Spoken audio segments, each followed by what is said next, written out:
Assalamualaikum warahmatullahi wabarakatuh. Salam sejahtera untuk kita semuanya. Kenalkan, saya Denny dari Rumah Horor Indonesia. Dan hari ini saya akan membacakan misteri kamar mandi sekolah. Oke, ini ceritanya ya. Namaku Reza. Aku sekolah di salah satu SMA swasta di kota Bandung. Sekarang aku beranjak naik ke kelas 2. Kelas 11 ya. Ada yang bilang kalau sekolahku ini dijuluki sekolah paling seram di kota Bandung, karena sekolahku ini adalah tempat persimpangan makhluk halus. Awalnya aku tidak begitu percaya sampai aku mengalaminya sendiri. Saya juga tinggal di Bandung ya. Ini sekolah SMA swasta mana yang kayak gini ya? Sekitar jam 5 sore aku masih latihan basket di lapangan sekolah, karena minggu depan ada turnamen antar SMA. Jadi sampai saat ini anak-anak basket latihan lebih lama daripada biasanya. Bro, aku ke kamar mandi duluan ya, kataku kepada teman-temanku. Aku berjalan dengan tenang melewati lorong kelas yang sudah tampak gelap dan sepi. Setibanya di kamar mandi, aku gantungkan tasku dan mulai mandi. Beberapa saat ketika aku mandi, tiba-tiba saja lampu kamar mandinya mati.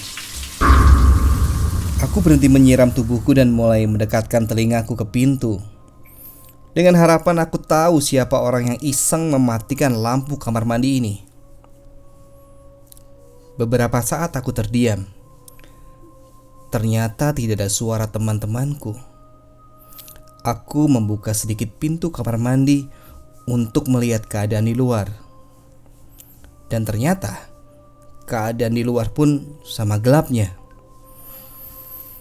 Aku menutup kembali pintu lalu memakai baju. Aku pikir jika aku teruskan mandi sudah tidak kondusif lagi.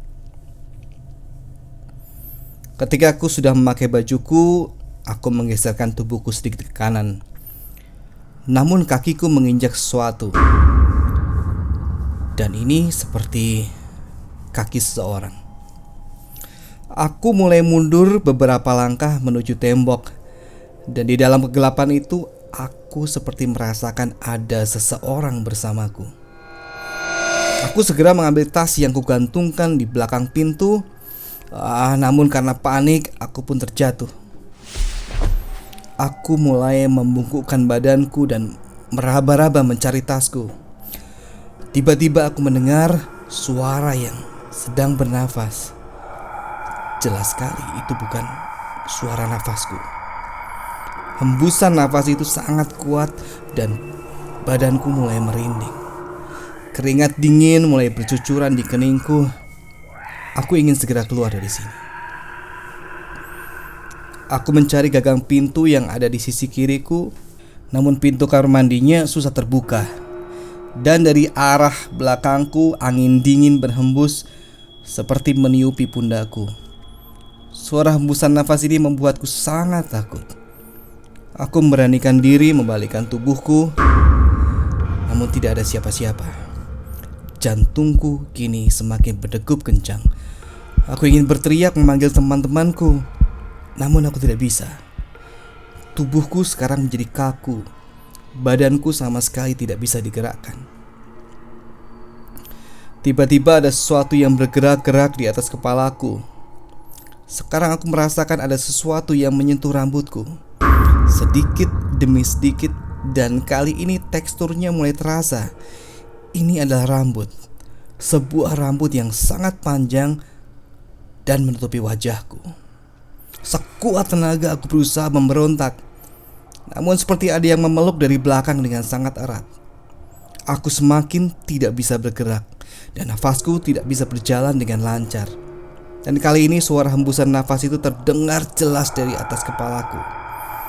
Aku mulai membaca doa di dalam hati sambil mengingat doa-doa yang aku hafal. Namun sulit sekali untuk mengeluarkan suara. Sampai akhirnya aku bisa bergerak. Ketika aku lihat ke atas, nampak sebuah wajah dengan mata yang sangat merah. Hanya beberapa detik saja aku melihat sosok itu dan tidak lama sosok itu menghilang. badanku yang kaku sudah bisa aku gerakkan, dan aku segera berlari keluar. Di depan aku bertemu dengan teman-temanku yang sudah menunggu di pos satpam. Aku segera menceritakan kejadian tadi kepada teman-temanku dan temanku pada kaget. Lalu ceritaku ditanggapi oleh seorang satpam yang mengatakan bahwa aku memang salah. Aku salah karena sudah memakai kamar mandi itu. Konon sejak dulu kamar mandi itu memang angker. Makanya setiap malam lampu dimatikan agar tidak ada yang pergi ke sana.